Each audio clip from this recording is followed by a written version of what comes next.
We're talking about medical story. Well, like I said, it was very difficult for an anthology anyhow. And so the medical story, the way we're telling it, might have been a little tough. But they put us at 10 o'clock up against movie of the week or something, which in those days, pretty good programming, the people liked them. But then their lead-in to us was Lee Grant's show, and she had a 22, 23. She got mad, and she called him, she's the one that called, what's his name, the guy at NBC, the mad programmer or something. And then it led into a cop show, a costume cop show, I'm trying to remember, and they did a 23, 24.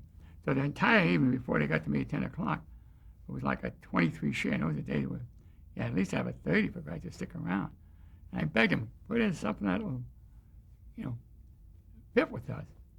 And that's when Lee Grant got mad at him and whoever else was it. It was a famous detective show, from literature. So it really, after the first year, despite the good-do's and great reviews, and they didn't feel it was strong enough the way it was in that spot. It was going to get 24, 25. We'd up at 3, 4 points, but that was not enough. And then he left. And they thought it was a noble experiment. But, we did open up a lot, in terms of subject matter, once again. Were you also using true stories?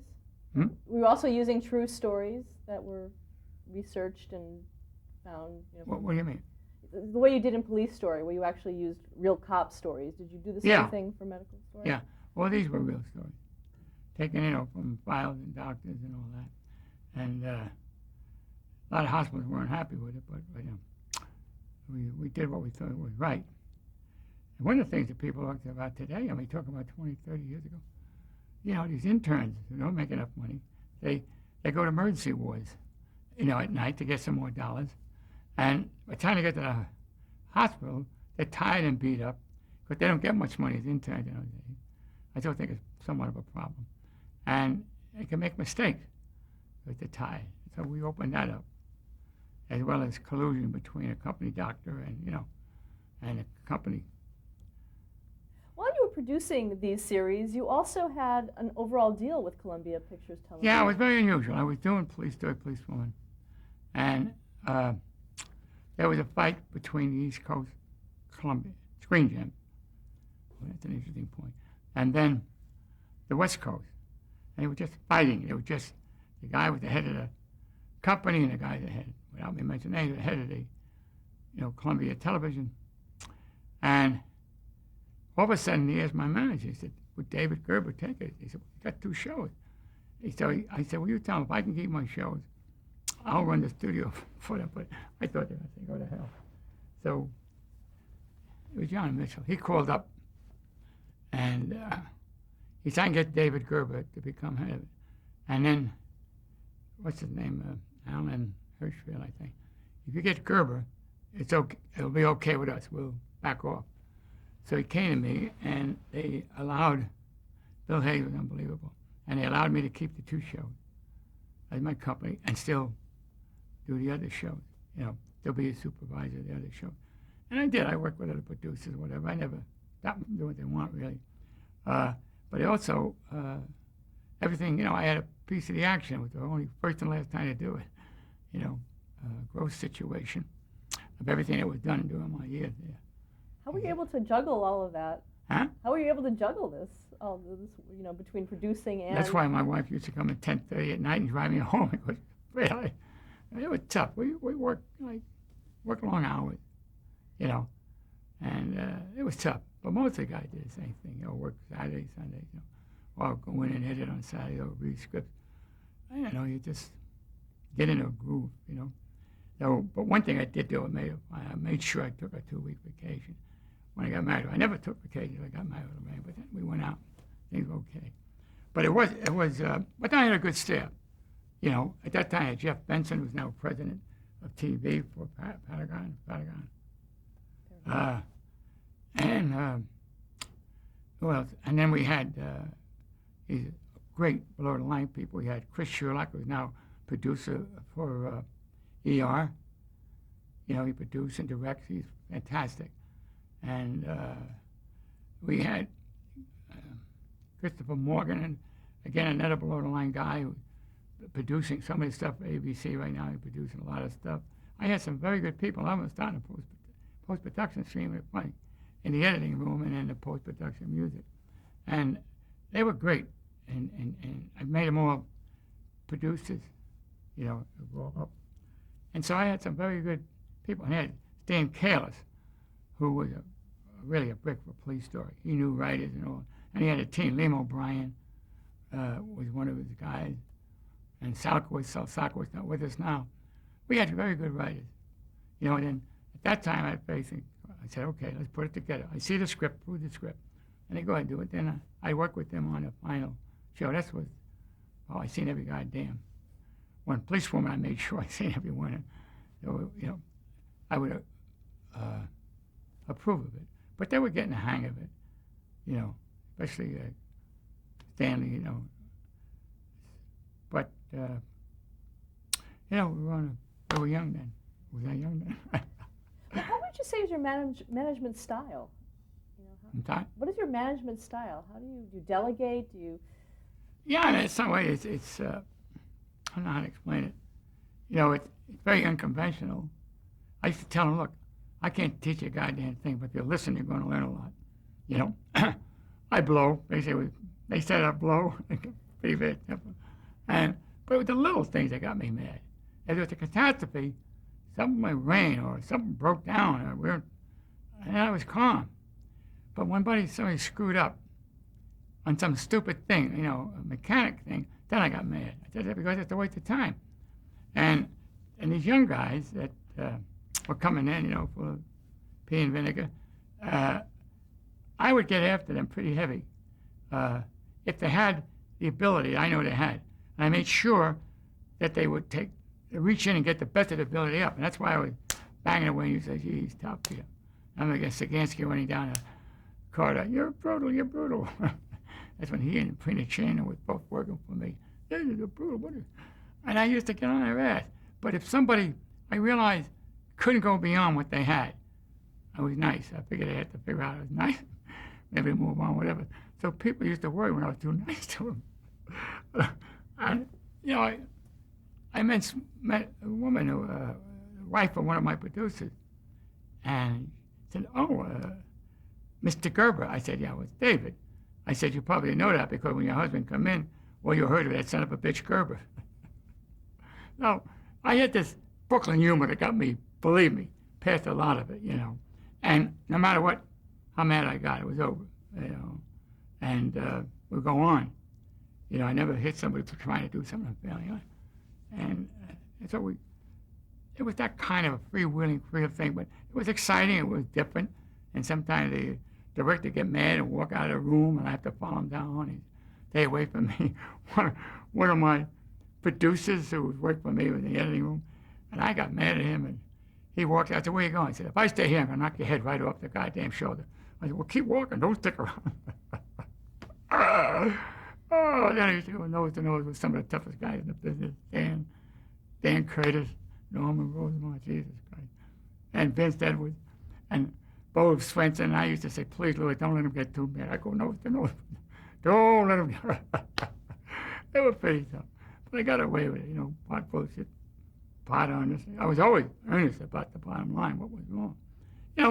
But, it's like my mother used to. If I was bad, she'd give me a good shot. At the same time, did something good, she gave me a good hug. You know the difference between bad and good. And I think in an adult way, I was doing that with them. Very friendly with them. I joked with them, but they knew what had to be done, And even, sometimes the studio, these young guys were like young Turks, and they said, well, we want to do this, we want to do that, and I picked so-and-so, and they said the production man, he's out of it, he's not. I said, hold it. They bring the production man, who's a tough son of a bitch, and he knows. I said, here's what they're saying, what do you think? Well, he took them apart. He took them apart about everything they were saying. He ate them up and threw them out. I said, thank you, go. He walked out of the room and said, you see that? Never come in again unless you know what you're talking about. Get the hell out and do your job, that kind of stuff. So, That's the car. And they still joke about it, you know. So you got Sandy Cummins, Sandy, his name, used to work for Mike Orbit. He worked for me at one time. And he said, Jesus, they were comparing scars in the back when I saw him talking with Peter Chernin, you know. Peter, I was tougher than Peter than Jeff Sikansky. Sikansky came from current programming, you know, NBC. He wanted to get into production and learn. So all of a sudden, Tartikoff knew he was losing him, and he knew he liked him. He said, I tell you, it's like baseball, Tartikoff. I'll let him go out there with you, and you teach him for 2 years and let him come back to the majors. I said, let's wait and see what happens. So I did take him. I did get into the whole swing of things, you know, and he had to learn. But I was a little easier on him because, although he did call and say I was brutal at times, but he knew the business. But Peter, I had to break him crystals there, you know. Peter came from the literary department, from Warner Brothers. And I flew him out. He was making $25,000. And I gave him $32,000, enough for them to get married. $32,000. They had about 6 more zeros, and we got him now. But anyhow, and he came out. Then just recently he said, "You know, Dad, I lied to you. I was making 22.5." I said, "You owe me, you son." But Peter, you know, he wasn't used to this, you know, give and take and do it over or force your thoughts in. And, you know, and I don't mean force your thoughts, but be forceful when you're talking to people about, you know, don't lay back. So I was tougher on Peter. I really was, to get him in and mold him into this, what he's going to be looking for, you know. And so now they tell me in the meetings, I said, I hear you're tough in the meetings. So what do you think I learned it from? I said, okay with me. But he's still one of the sweetest guys. I never seen a guy with that high a position, such a real sweetheart of a guy. You know, got that good rep. So these were those great, you know, great days, you know. Yeah. When you started, it was Screen Gems. Were you involved in Now, let me thank you very much. I wouldn't take the job. I said, wait a minute, John. Screen Gems is bullshit. Why would I want to be executive vice president? I couldn't be president because John would. Of Screen Gems. What the hell does it mean to me? Let's go back to Columbia Pictures. And they were so conditioned by Howard Cohen. You know what happened, don't you? He didn't want nobody to feel that this television was part of his studio. So he made his brother Jack call it Screen Gems. And for those years, the Screen Gems. Even John said, well, you know, there's CBS. CBS, I said, you were years ahead of them. Columbia was in business. I said, that's a great name. Well, all right, let me call up. And he calls up. You know, we like to call it Columbia Television. And he said, geez, it's about time somebody said that. That's great news. So he come back and says, okay, we're Columbia TV. That's okay, I'll now come join you. So I had him change the name from Screen Gems and to Screen Gems to Columbia. Aside from your productions, what other productions did you shepherd through during your tenure at Columbia? They had I had Don Meredith in a cowboy pilot. Wait, what the hell else? I'm trying to remember. Shit. It was only for 1 year, you know. What was it? No, 2 years. I promised I stayed 2 years. We had Police Story, Policewoman. And I'm trying to remember. God. I remember we had this pilot Western pilot with Don Meredith. We thought we were going to get that on. And I wasn't a producer. I forgot his name. But we had, I'm pretty sure we had others. I'm trying to.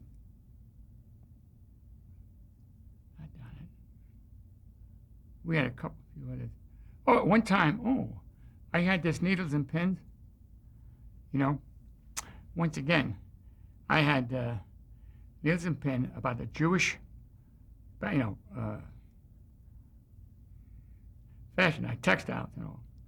So there was a Needles and Pin show in the early days. And I think we just changed around to Pins and Needles or something. And we did it in film. And the girl was very good in film, redheaded, blonde eyes. But then we had a great comedian. He just recently died. Funny man. He came from the Steve Allen early shows. But they then did it on the camera. They didn't continue with the film, which was good for the girl. But by herself on it, you know, on the camera, she didn't have that experience where you can control more with her. But nevertheless, the subject matter of the Jewish idiom and a Jewish dish, which we want to do. Didn't catch on, with the rest of the country as such, but it was a good series. Then we did Viva El Dead.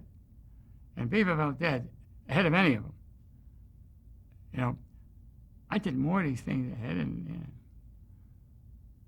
somebody else did later on, did better, but at least I know I tried. Viva El Dead were all, Latinos. And it was a hell of a pilot. We did a series on it, but once again, the people wouldn't buy, a complete Latino, I'm talking about in the 70s, complete Latino show. And then I had, but we had it on the air. We had these on the air. Then we had a black show. It was Late in Washington, a half-hour comedy. Mother. Oh, That's My Mama? Yeah. God, I like that. And that was a mistake, by the way. We had two good writers. And once again, there wasn't many black comedies, if I remember. You know the history of this better in those days. So I did a Jewish ethnic, I did Latin ethnic, and and I did black ethnic. I tried to put them on as much as I could. I wanted to do a young black in the ghettos running around. No, that's before things had changed, drugs and all. And the damn script was great. And then I took it. We did it for CBS, and then Bob Wood said, "You know what? I'm putting on All the Family, David. I'm going to put on my bulletproof vest as much as I can take it if you want me to put a black lead running around." And he was very honest about it. He said, it's too tough. I have to concentrate. God knows what they're going to do to me about All the Family. Of course, he had the guts to go ahead and became one of the great legendary things. And the other thing lied down. Well, 5 years from now, the whole climate in the black community changed. But at that time was we showed a kid like run Jim run, like, what I mean? He ran to the dry cleaner. He ran on a track team. He ran to get a date. He ran to pick up this. He ran to a job. He was always on the run. Good writer till he passed away. So I was always into these things. I just didn't want to do, commercial stuff I didn't believe in. So if I failed, I failed, but I wanted to do my thing. So those were those three. And plus the 2 hours. I knew there was another hour or something. Did you do any TV movies during that time? Yes. I did a lot of them, for Christ almighty. Well, Lorraine just gave me something. Whoop, I made a move.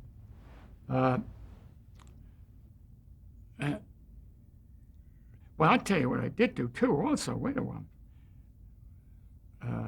I did a Gibbsville. And with John Savage, he got smashed up in an automobile accident in the making of this. Never quite the same, but he's still a hell of an actor. And a very Gig Young. It was a hell of a show. It's semi-anthology. Same guy had a problem with about Forrester. And I'm on the air. He comes in and said, this is an anthology. I'm afraid this is not going to work. I want to get off to a good start. I said, what are you talking about, John, shit, I get his name. J.J. McMahon. He was all for it, and he wanted to hold on to it. So he said, I had Bob Forrester, I had Dick Van Patten in his prime, and it's all in this generated around John O'Hara's gift bill. Great stuff. Walter Pigeon was in one. And he then, I thought was saying great stuff. My mind is racing ahead. It's not that I'm forgetting, it's racing ahead. What was that last? The Gibbsville. Yeah. And so I said, what are you doing? He said, well, we'll put you back on. It's son of a bitch. Wait until November, just to put 4 on. In November, and everybody's got their sweep weeks. They were just killing us. And then he never showed the other 8. I got complaints from everybody. To this day, 9 or something, we had a full order, And I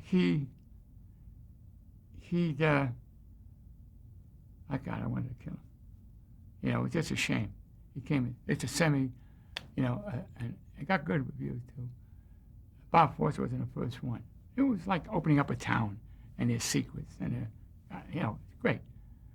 The only 4 actually were shown. He kept back. Hey, so, you now remind me of these horror stories. But we had that going, and I just remember something else was going on too. I had, Jesus Christ, This was all Columbia, right? I think it was 1976. Huh? 76. That's the spirit. Yeah. We had a lot of stuff going, and what the hell else was the other one? Oh. My wife gave me what else you got on me? Well, the thing is that you were at Columbia for 2 years. No, And then, more than 2 years. I think 2 years I was the head of the studio. right. And then you left? Well, it was about a year or so building up Police Story. So I was there for a couple of years and 2 years there, and then I wanted to go back to my production company. I promised them 2 years, But, well, we had a couple others. I mean, we got the 3 comedies we had. We had these hours, unfortunately for us, and again, semi-anthology. It was a beautiful story. It was like, we tried to tell just like the book, great characters and all. Because you did, for your production company, you did Beulah Land? Is that one of them? Oh. Yeah, we did Beulah Land. Jesus Christ, I did a lot of stuff. No wonder I'm getting so much money back. But Beulah Land is like the top 10 or 12 right now, or maybe as low as 15 of all time. Beulah Land, we were down shooting it. I took the book, and I made it into, Jesus, the guy took his name up. What hell of a writer. Guy did Days of Wine and Roses. It got so bad, he said, I know, when somebody said I want to change my name, I'd kill him. I wouldn't let him do it. But it got so bad, and I know he felt hurt, and he was very disturbed. But what happened was we were down shooting in not Jacksonville. Yeah, where the hell was I? I was on location in the Antebellum home. Was it Jackson? Mississippi. Jackson, Mississippi. And all of a sudden, a man from New Orleans, Picayune, what they call that, Picayune, he said, David, there's such a stir kicking up about your picture. I said, what? Why? I mean, what's going on? I'm very happy. We had a great cast, Oh, my God, we had good people. So it seems like somebody's claimed that you're portraying the blacks, like real slaves, or, well, they aren't slaves. They said,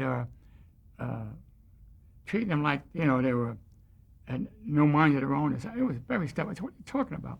Well, I found out that they were doing a 4-hour miniseries about black.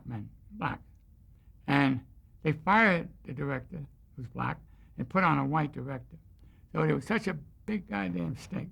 And they had a big meeting on it. All of a sudden, this one guy stood up and said, and look what they're doing down there in Jackson and in Mississippi. He said, they got this damn thing was showing all these kids and everybody liking slavery and whatever instead of fighting it. They said, look at that. And I said, what are they talking about? Well, we researched it pretty well. This particular plantation was pretty good because, Hope Lang, she said the one thing, and some did this, I researched it all, including have a black plantation manager, which I even called up the university. They said you could do that. So all of a sudden, all hell come down on us. And I said, well, they're fighting us because of this other 4 hours. And then they got, he hasn't worked on since, James McKeachin. He was in the scene where his son was getting beat, and he was watching. Well, the scene is unbelievable, that his son is getting strapped, and this man can't do anything about it unless he wants to get killed. And he could see the strain, whatever. And he loved that scene. In fact, he said, gee, I need some more lines and stuff, right? When he heard about what's happening, he tells the paper, well, they had me standing by my son being whipped. What they should have had me done is to charge those guys and beat the hell out of them instead of letting my son. I said, he would have been dead then. I can't give you the extra lines. That's the stuff he was doing. Then they got Pat Morrison. This one I think she still has. I'll never forget it. That was 30 years ago. She wrote that I had a young lady approaching nude in this creek, that when they were young, the whites and black, young kids, they went together. They swam around. We had a bodysuit on her. She knows it. And then she said, well, Pat quoted saying, well, they forced me to do this. I didn't want to. I said, she had a bodysuit on, I approved it. And on and on. And all of a sudden, it was like an avalanche. Letters and stuff. What are you doing? And I said, what the hell is going on? And NBC came, yeah. I said, nothing for me to change. So they want me to say Eddie Albert's going to free the slave. So I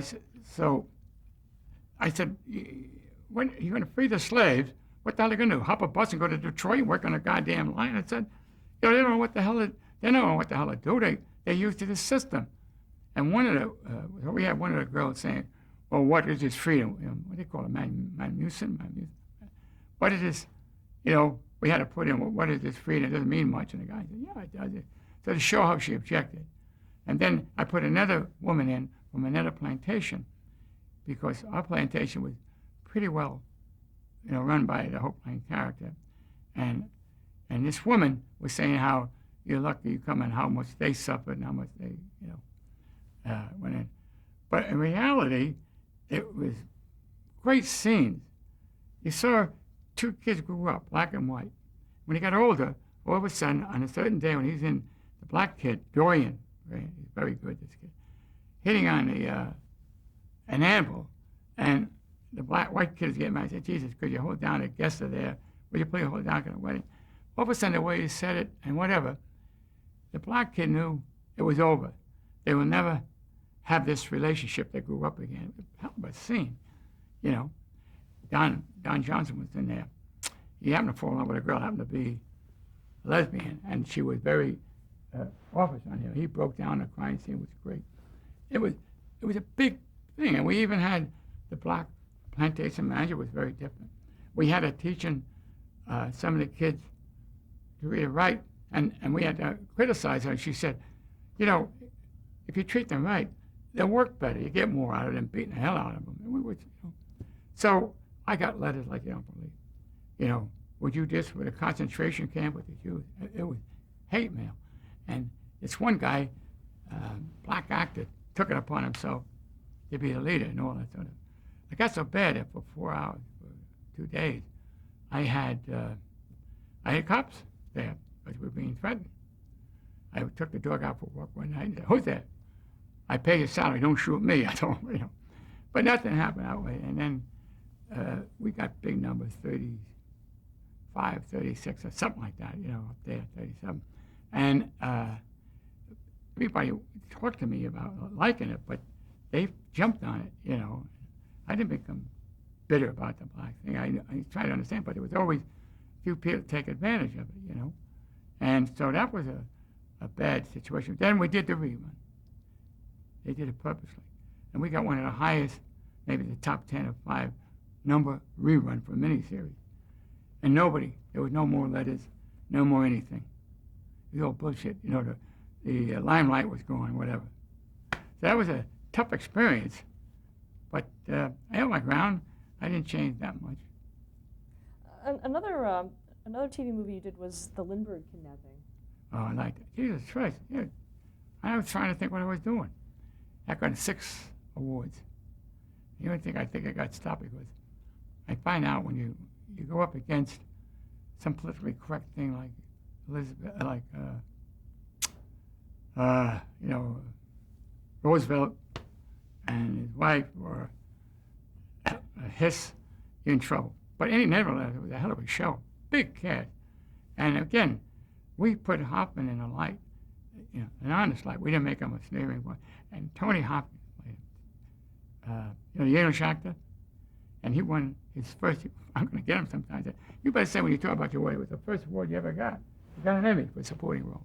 He played Hoffman, and I never forget how he did it.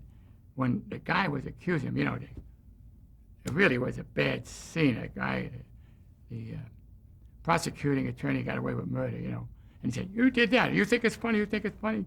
And there was, what's his name? My guy, Tony, what's his name? Hopkins. Yeah, with his hands, like almost graceful. Don't say that. Don't say that. I tell you, it was, don't say that. You can't. And I'm looking at it. Then we got a letter from the lawyer, and he said, by God, he said, and shaking hands, he was about almost 90 by the time. That scene was just perfect, he said. It was just great. We'll stop there, change the tape.